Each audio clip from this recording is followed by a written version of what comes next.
نبی پاک صلی اللہ تعالیٰ علیہ وسلم کی شانیں تورات میں بھی لکھی، انجیل میں بھی۔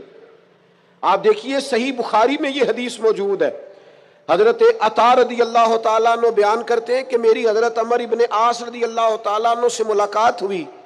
میں نے کہا مجھے نبی پاک کی وہ شانیں تو بتائیں جو تورات میں لکھی ہیں۔ حضرت عمر ابن عاص تورات کے جاننے والے تھے، فرمانے لگے اللہ کی قسم تورات میں حضور کی بعض وہ شانیں بھی لکھی ہیں جنہیں قرآن بیان کرتا ہے۔ جس طرح قرآن نے کہا یا ایھا النبی انا ارسلناک شاہدا ومبشرا ونذیرا، اے محبوب ہم نے آپ کو خوشخبری دینے والا، ڈر سنانے والا بنا کر بھیجا ہے اور گواہ بنا کے بھیجا ہے۔ فرمایا جس طرح یہ قرآن میں لکھا ہے اسی طرح حضور کی یہ شانیں تورات میں بھی لکھی ہوئی۔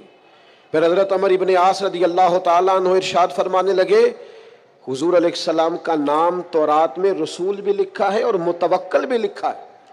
پھر فرمایا تورات میں لکھا ہے کہ حضور نہ سخت مزاج ہوں گے نہ سخت دل ہوں گے، اور تورات کے اندر یہ بھی لکھا ہے کہ محبوب برائی کا بدلہ برائی سے نہیں دیں گے بلکہ کوئی برائی کرے گا تو بدلہ اچھائی سے دیں گے۔ یہ بھی لکھا ہے بازاروں میں شور نہیں کریں گے، یہ بھی لکھا ہے کہ معاف کر دیا کریں گے، بخش دیا کریں گے، اور تورات میں یہ بھی لکھا ہے کہ جن کے کان غفلت کی وجہ سے بہرے، گونگے اور جو لوگ گندے ہو گئے ہیں اللہ محبوب کی برکت سے سب کو بینائی اور بصارت عطا فرمائے گا۔ ایک نا یہودی کا بچہ حضور کے پاس آیا کرتا تھا، مسند امام احمد بن حنبل میں موجود ہے، حضور کے پاس آتا تھا اور نبی کریم صلی اللہ تعالی علیہ وسلم کی بارگاہ میں وہ خدمت کرتا تھا۔ بیمار ہو گیا، حضور تیمارداری کرنے گئے تو وہ اپنے باپ کی گود میں لیٹا ہے، تو حضور اس کے باپ سے فرمانے لگے قسم اٹھا کے بتا میری شانیں تورات میں نہیں لکھی ہوئی؟ تو معاذ اللہ تورات اس کی گود میں پڑی تھی لیکن مکر گیا، کہنے لگا نہیں لکھی۔ اس کا بیٹا جو اس کی گود میں تھا، جوان بیٹا گود میں سر رکھے ہوا تھا، بیمار تھا، کہنے لگا میرا والد غلط کہتا ہے، اللہ کی قسم یا رسول اللہ آپ کی شانیں تورات میں بھی لکھی ہیں اور انجیل میں بھی لکھی ہیں۔ یہ بات اس نے کہی، کلمہ پڑھا، روح پرواز کر گئی۔ حضور اس کے والد سے فرمانے لگے تو ہٹ جا، اور صحابہ سے فرمانے لگے اپنے بھائی کو اٹھا لو، اس نے کلمہ پڑھ لیا، اب یہ ہمارا ہے، ہم اسے ساتھ لے کر کے جائیں۔ حضور کی عظمتیں، شانیں، بلندیاں، رفتیں تورات میں بھی موجود ہے، انجیل میں بھی۔ لاکھ عنوان بدل دیے لوگوں نے، تورات و زبور و انجیل میں تحریف کر دی، لیکن آج بھی جگہ جگہ جو موجود چھپی ہوئی کتابیں ہیں ان میں آج بھی جگہ جگہ حضور کی عظمتوں اور شانوں کا بیان موجود ہے۔ نبی پاک کے تذکرے ہر جگہ، ہر مقام پر، ہر کونے پر۔ خود نبی پاک علیہ السلام نے فرمایا میں تو جناب ابراہیم کی وہ دعا ہوں جو بیت اللہ کی تعمیر کے وقت انہوں نے مانگی تھی، میں تو جناب عیسیٰ کی بشارت ہوں، اور فرمایا میں اپنی ماں کا وہ گویا شانوں والا خواب ہوں جو انہوں نے میری ولادت کے وقت دیکھا تھا۔ حضور کی عظمتوں کا بیان۔ پھر اللہ تعالیٰ نے آگے ارشاد فرمایا یأمرہم بالمعروف وینہاہم عن المنکر، یہ محبوب تمہیں نیکی کا حکم دیں گے اور برائی سے منع کریں گے۔ ہر ایک نے نیکی کا حکم دیا، ہر پیغمبر، ہر رسول نے، ہر مصلح نے، ہر دائی نے، پر جس پیار کے ساتھ نبی پاک نے لوگوں کو نیکی کی طرف بلایا ہے نا، جس محبت سے، جس درد سے، جس ذوق سے حضور نے بلایا ہے، اور جس طرح دروازہ دروازہ جا کے حضور نے لوگوں کو کہا ہے آ جاؤ دین کی طرف آ جاؤ، جس توانائی کے ساتھ حضور چاہتے ہیں کہ لوگ دوزخ سے بچ جائیں، یہ صرف حضور ہی کا خاصہ ہے۔ یہ حدیث آپ نے یاد رکھنی ہے۔ حضور فرماتے ہیں میری اور تمہاری مثال اس آدمی کی طرح جس نے آگ جلائی تھی، آگ روشن ہو گئی تھی تو پتنگے اس میں گرتے تھے، تو وہ آگ جلانے والا بار بار پتنگوں کو روکتا تھا نہ جاؤ جل جاؤ گے۔ فرمایا تم بھی بار بار ایسے کام کرتے ہو جو تمہیں دوزخ میں لے جائیں، اور میں تمہیں سینہ بند سے پکڑ پکڑ کے بچاتا ہوں، یہ کام نہ کرنا دوزخ میں لے جائے گا، یہ کام نہ کرنا دوزخ میں۔ نبی پاک نے ایک ایک مرحلے میں امت کی رہنمائی کی، ایک ایک کونے میں تربیت فرمائی اور بڑی جانفشانی کے ساتھ، بڑی ہمت کے ساتھ، جدوجہد کے ساتھ لوگوں کو دین کا پیغام دیا، اور پھر بڑی دانائی سے۔ آج کچھ لوگوں کا انداز تبلیغ جارحانہ ہے، وہ کسی کو نماز کی دعوت بھی دیتے ہیں تو تلخ لہجے کے ساتھ، اپنے کسی بھائی کو دین کا پیغام دیتے ہیں تو ترش انداز کے ساتھ، حالانکہ اپنے حق میں جب وہ باتیں کرتے ہیں تو میٹھی۔ آپ کو اگر اپنا سودا بیچنے کے لیے نرم بات کرنی آتی ہے تو حضور کے دین کے لیے نرم بات کیوں نہیں کرتے؟ اگر اپنے بچے کو اپنے حق میں قائل کرنے کے لیے لہجے کو باوضو کر کے میٹھا کرتے ہو تو اپنے بچے کو نماز کی طرف مائل کرنے کے لیے، دین کی طرف مائل کرنے کے لیے میٹھا کیوں نہیں کرتے؟ آپ کا انداز حسین ہو، خوبصورت ہو۔ ادعو الی سبیل ربک بالحکمہ، لوگوں کو دانائی کے ساتھ اللہ کی طرف بلاؤ۔ اور یہ جو لوگوں نے کہنا شروع کر دیا نا یہ صرف علماء کی ڈیوٹی ہے، تو میرے بھائی نبی پاک علیہ السلام نے تو ایک معنی میں ہر امتی کو مبلغ بنایا ہے۔ فرمایا میری ایک آیت بھی کسی تک پہنچی ہے، ایک بات بھی تو دین میں لے جائے، پھیلائے جا کے۔ ایک ایک آدمی کی ذمہ داری ہے، آج ایک ایک کی ذمہ داری ہے دین کی خدمت کرنا، ڈیوٹی کرنا، لوگوں کو خیر کی طرف بلانا، بھلائی کی دعوت دینا۔ بڑا ثواب ہے مدینہ شریف میں مسجد نبوی شریف اور جنت البقیع میں دفن ہونے کا بڑا اجر ہے، پر حضرت جابر ابن عبداللہ کا مزار تو کہیں اور ہے، حضرت سعد بن ابی وقاص کا مزار تو کہیں اور ہے، حضرت ابو ایوب انصاری کا مزار تو کہیں اور ہے، حضرت انس بن مالک کی قبر تو کہیں اور ہے، مسجد نبوی میں اذان پڑھنے والے مؤذن جناب بلال حبشی کا مزار تو شام میں ہے۔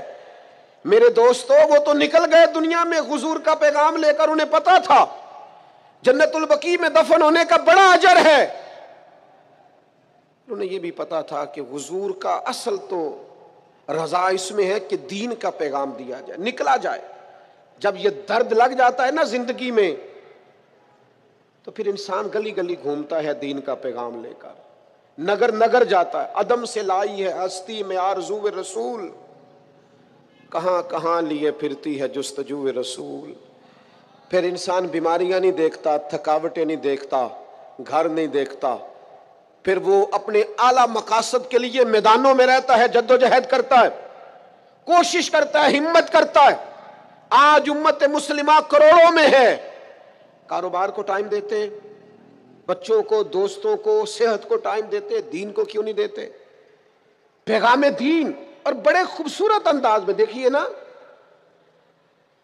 ایک شخص نے بھی آ کے نبی پاک سے دین کی بات پوچھی ہے تو حضور نے ایک بندے کو بھی بتائی ہے، اور 100 نے آ کے پوچھی ہے تو حضور نے 100 کو بھی بتائی ہے۔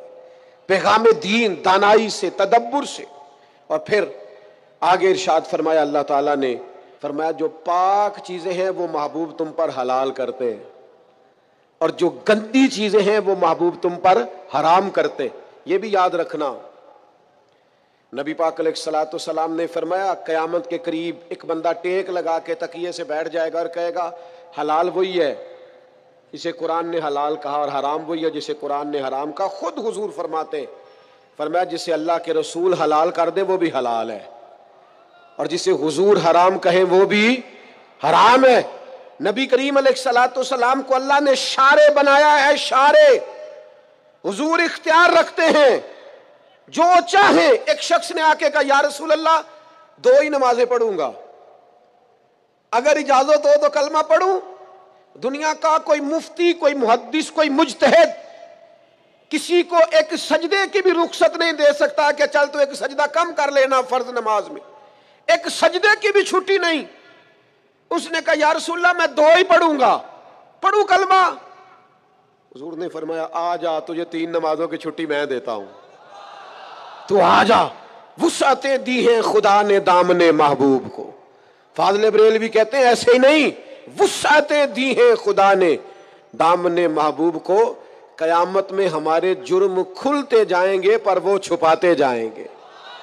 اللہ نے وسعت والا دامن بنایا ہے، تو فرمایا جو پاک چیزیں ہیں محبوب تم پر حلال۔ اور سنو میرے یارو، جسے حضور نے حلال کیا ہے وہی پاک ہے، اور جسے محبوب نے حرام کیا ہے وہ خبیث ہے، گندی ہے، قرآن کہتا ہے گندی ہے۔ سنو، حضور حلال کریں گے پاکیزہ چیزیں، حرام کریں گے گندی چیزیں۔ نبی پاک نے تجارت کو حلال کیا تو تجارت کا رزق پاک ہے، سود کو حرام کیا تو سود گندا ہے۔ دودھ پاک ہے، طیب ہے، شہد پاک ہے، طیب ہے، شراب گندی ہے، ناپاک ہے۔ یاد رکھنا، جسے مصطفیٰ نے ناپاک کر دیا وہ کبھی پاک ہو سکتی، جسے رسول اللہ صلی اللہ علیہ وسلم پاک کہے وہ کبھی ناپاک ہو سکتا۔ یاد رکھو، وہی چیزیں پاک ہیں جنہیں میرے کریم نے پاک کیا، اور وہی لوگ پاک ہیں جو حضور کے دروازے کے قریب رہے۔ ابو بکر صدیق بھی پاک، عمر بھی پاک، عثمان بھی پاک، علی بھی پاک، حسن بھی پاک، حسین بھی پاک، ازواج مطہرات بھی پاک، چاروں شہزادیاں بھی، ہر صحابی بھی پاک، اور حضور کے خاندان کا ایک ایک بچہ بھی پاک۔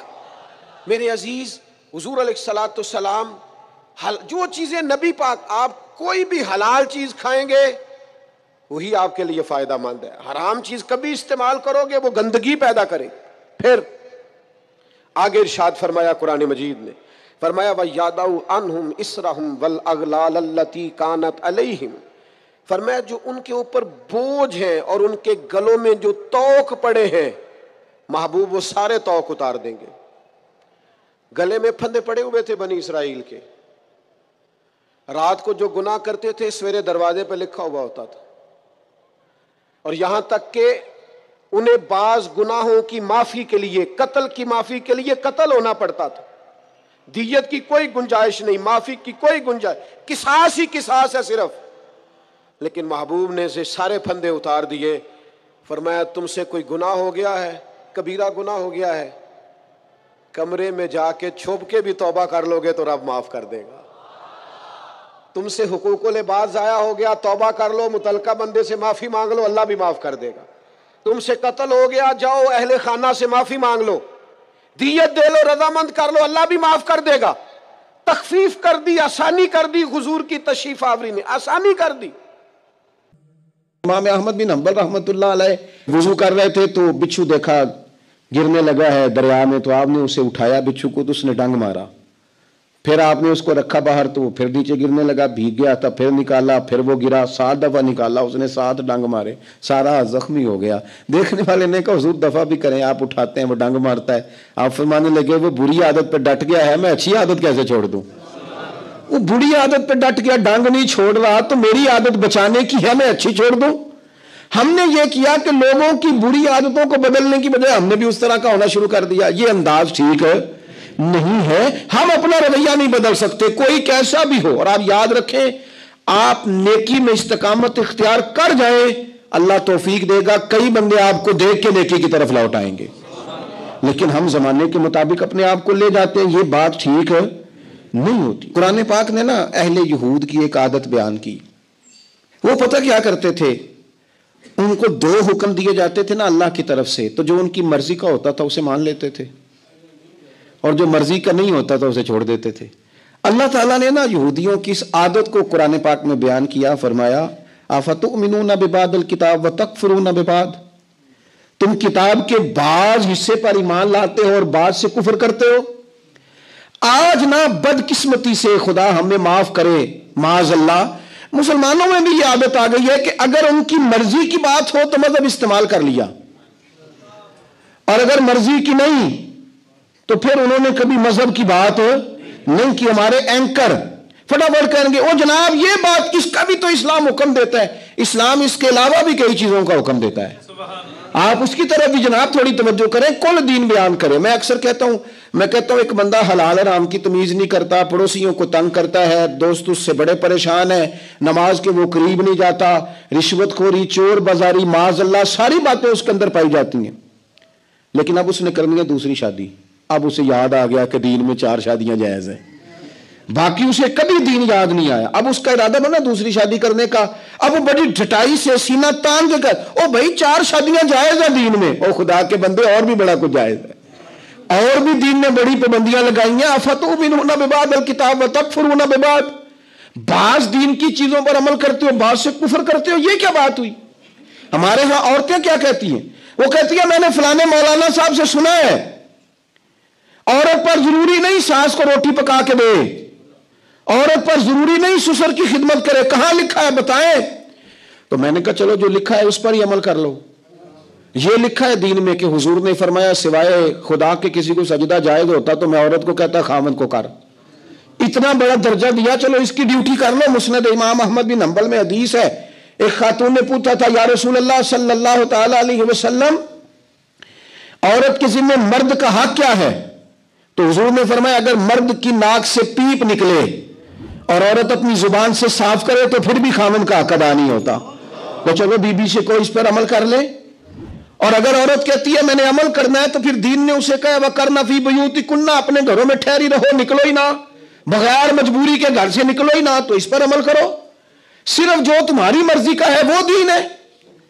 بعض مذہبی لوگ بھی یہ کام کرتے ہیں، جو ان کا مخالف ہو گیا وہ بے دین ہو گیا، جو ان سے پھر گیا وہ بے دین ہو گیا۔ آپ دین کو استعمال تو نہ کریں، دین کو رہبر بنائیں، اپنے مقاصد حاصل کرنے کی سیڑھی نہ بنائیں۔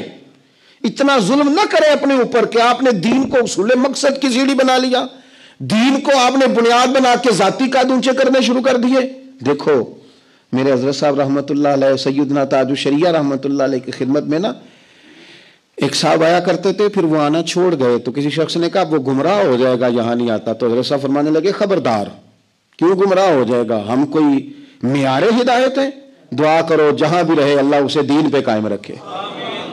آپ اس چکر میں نہ پڑے، ان تعصبات کا شکار نہ ہو۔ آپ تھوڑا سا مہربانی کریں، دین سارا ہے تو سارے دین پر ہی عمل کریں۔ اپنی مرضی کا لے لیا اور باقی چھوڑ دیا، یہ تو بات ٹھیک ہے ہی نہیں۔ اللہ ہمیں سمجھ عطا فرمائے، اللہ ہمیں کل دین پر عمل کرنے کی توفیق عطا فرمائے۔ تو میں جو بات عرض کر رہا ہوں کہ رائے کا اختلاف اگر کسی جگہ ہو جاتا ہے تو پھر ہمارا کام یہ بنتا ہے کہ ہم تھوڑا سا نا موقع دیں اور ہم ذرا چیزوں کو سمجھیں۔ اور دوسری بات یہ کہ اختلاف دلیل تک ہو، جب دلیل مل جائے پھر ماننے کا بھی مزاج بنائیں۔ آپ نے کہا تھا میں پریشان ہوں، میں فلاں بات میں الجھ گیا ہوں، اور جب آپ کو کلیئر کیا گیا تو پھر آپ کو چاہیے کہ آپ کھلے دل سے تسلیم بھی کریں۔ بڑے بڑے بزرگ رجوع کر لیتے ہیں اپنی بات سے، بڑے بڑے علماء، لیکن شرط یہ ہے کہ پیچھے علم بنیاد ہو۔ امام شافعی رحمت اللہ علیہ فرمایا کرتے تھے جب میری علماء سے کبھی بحث ہوئی ہے تو کبھی وہ عالم جیت گئے، کبھی میں جیت گیا، لیکن جب جاہلوں سے بحث ہوئی ہے نا ہمیشہ جاہل ہی جیتے ہیں۔ فرماتے تھے پھر نہیں میں جیت سکا چونکہ سامنے جاہل تھا۔ آپ کو جب حق آ گیا، آپ نے جو دلیل چاہی تھی، جو آپ کنفیوز تھے جہاں، جب آپ کی وہ بات دور کر دی گئی پھر آپ کو کلیئر بھی تو ہونا چاہیے کہ نہیں؟ دیکھیں حضرت عمر فاروق رضی اللہ تعالیٰ عنہ مسجد شریف میں خطبہ جمعہ دینے لگے تو آپ نے کہا بھائی میری بات سنو اور پھر میری فرما برداری کرو، میں تمہارا امیر ہوں، اطاعت کرو میری بات کی۔ ایک بدو کھڑا ہو گیا، اس نے کہا نہ سنیں گے نہ اطاعت کریں گے، معاذ اللہ۔ کیوں جی؟ کہنے لگا میرے دماغ میں ایک کنفیوژن آ گئی، آپ میری وہ دور کر دیں۔ آپ نے فرمایا تو کیسے کنفیوز ہو گیا؟ وہ کہنے لگا حضرت جی کل پرسوں جب چادریں بٹی تھیں تو آپ کو ایک چادر ملی تھی اور آپ نے یہ جو جبہ پہنا ہوا ہے، یہ جو کرتا آپ نے پہنا ہے، آپ کا قد بھی لمبا ہے، ایک چادر سے باندھ نہیں سکتا تھا، اس کا مطلب ہے آپ نے ڈبل لی، تو میری آپ یہ بات ٹھیک کر دیں، میں سنوں گا بھی اطاعت بھی کروں گا۔ حضرت عمر فرمانے لگے یہ میں نہیں بتاتا، یہ میرا پتر بتائے گا، یہ میرا بیٹا بتائے گا۔ حضرت عبداللہ ابن عمر کھڑے ہوئے کہنے لگے دو چادریں ملی تھی ہم باپ بیٹے کو، میں نے اپنی بھی اپنے ابا جی کو دے دی۔ تو ان سے پھر ان کا نا وہ پیروں تک پہنتے تھے عرب کے لوگ کرتا جبہ، تو کہا وہ جناب ان دو چادروں سے حضرت عمر کا وہ جبہ بنا۔ اب دلیل مل گئی نا، اب اس نے لے تو لالا نہیں کہا، اگر مگر نہیں کیا، فوراً کہنے لگے اے عمر خدا پہ رحم کرے، آپ کہیے میں سنوں گا بھی اور فرما برداری بھی کروں گا۔ اور رو کے کہا، انہوں نے رو کے کہا، مان گئے، بس جب دلیل مل گئی تو پھر مان گئے۔ خدا را جب دلیل ملے تو پھر ماننے کا بھی مزاج بنائے، لیکن ہمارا ماننے کا مزاج نہیں، ہمار جاتے ہیں کل حزب بما لدیہم فرحون، ہر گروہ جو اس کے پاس ہے اسی پر نازا ہے، پھر وہ کان کھولنے کو تیار نہیں ہوتا۔ پھر تھوڑا سا نا تسلیم کرنے کا بھی مزاج بنائے اور تسلیم کرنے کا بھی اپنے اندر تھوڑا سا نا ذہن بنائے۔ ایک بڑی نازک بات آپ سے کرنی ہے، دنیاوی اختلاف کو دین تک نہ لے کے آئیں۔ کسی بندے سے آپ کا دنیاوی اختلاف ہے، اس سے دینی اختلاف نہ بنائیں۔ آپ کا اس سے ذاتی جھگڑا ہے تو اسے یزید نہ کہیں، اسے معاذ اللہ فرعون نہ کہیں، اسے آپ ابو جہل نہ کہیں آپ کا ذاتی جھگڑا ہے، آپ کو ذات تک رکھیں. آپ کا لڑائی ذات کی تھی، آپ نے اسے کافر کر دیا، زندیق کر دیا، معاذ اللہ جانے کب مار دے کوئی مجھے کافر کر کے شہر کا شہر مسلمان بنا بیٹھا ہے. آپ ذاتیات کے معاملات میں دین نہ لائیں. اور پھر ایسے لوگ جن بیچاروں کا دین سے دور دور تک تعلق ہی کوئی نہیں، وہ دینداروں کے لیے فتوے جاری کرتے ہیں کہ یہ بندہ ٹھیک نہیں، یہ بندہ صحیح نہیں، یہ بندہ غلط ہے، یہ بندہ ٹھیک ہے. آپ اپنی حیثیت تو واضح کریں، آپ کیا ہیں، کیا اتھارٹی رکھتے ہیں آپ، کیا آپ کی حیثیت ہے کہ آپ فلاں آدمی پر کلام کریں؟ ہو جاتی ہے، رائے کا اختلاف ہو جاتا ہے. میں نے کہا ہے کہ جہاں زندہ لوگ رہتے ہوں وہاں اختلاف بھی. میں کہتا ہوں دین کو استعمال کرتے ہیں، یہ کام نہ کریں، نہ کریں. دین ہمارے بچاؤ کا ذریعہ ہے. جس چیز نے ہمیں بچانا ہے اگر اسی کو ہم استعمال کر کے معاذ اللہ اپنی دنیا سیدھی کرنے لگ گئے تو کس دامن میں جا کے پناہ لیں گے. ایک پہلو اور بھی ہے، اگر کسی جگہ آپ کا کسی بندے سے رائے کا اختلاف ہو جائے نا، اس کو فتنہ نہ بنائیں. ہو گیا رائے کا اختلاف ہو گیا، ہم نے دیکھا ہے دوستوں میں، پیر بھائیوں میں، احباب میں، جہاں کٹھے رہتے ہیں وہاں رائے کا اختلاف ہو جاتا ہے. لیکن ایسا نہ ہو کہ آپ کے رائے کا اختلاف دینی نقصان کرے، ملی نقصان کرے، تنظیمی نقصان کرے، آپ خرابی پیدا کر دیں، آپ ادارے تباہ کر دیں. ٹھیک ہے رائے کا اختلاف ہو گیا، لیکن جس طرف زیادہ لوگ ہیں اور صاحب الرائے ہیں، اچھے لوگ ہیں، آپ اپنی رائے دینے کے باوجود بھی آپ کہیں ٹھیک ہے اگر زیادہ لوگ ادھر ہیں تو میں اپنی بات چھوڑتا ہوں، کہہ لیں کچھ بھی نہیں ہوتا، کوئی فرق نہیں پڑتا. میں کہہ چکا ہوں کہ اصول میں، عقیدے میں اختلاف ہو تو ضرور ڈٹیں، لیکن اگر کہیں گنجائش ہو دینی، تنظیمی، فلاحی معاملات میں تو خدا را ادارے نہ توڑ دیں، دین کا نقصان نہ کر دیں. آپ قبول کر لیں اگر سامنے والے کی رائے آپ سے مختلف ہے، اگر یہ دل بڑے ہو جائیں تو یقین کریں یہ رسول اللہ کی امت ہے.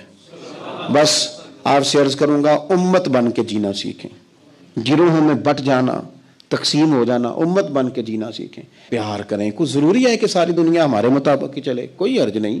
کوئی ہماری عقل کل ہے، کوئی بندہ اپنی مرضی بھی کرے پھر بھی ہم نے پیار ہی کرنا ہے، پھر بھی ہم نے محبت ہی کرنی ہے. محبوب کی طرف سے پھول آ جائے تو پھر بھی پیار ہی ہے، روڑا آ جائے تو پھر بھی پیار ہی ہے. یہ زخم ہے طیبہ کا، یہ سب کو نہیں ملتا. کوشش نہ کرے کوئی اس زخم کو سینے کی. آخر دعوانا ان الحمدللہ رب العالمین.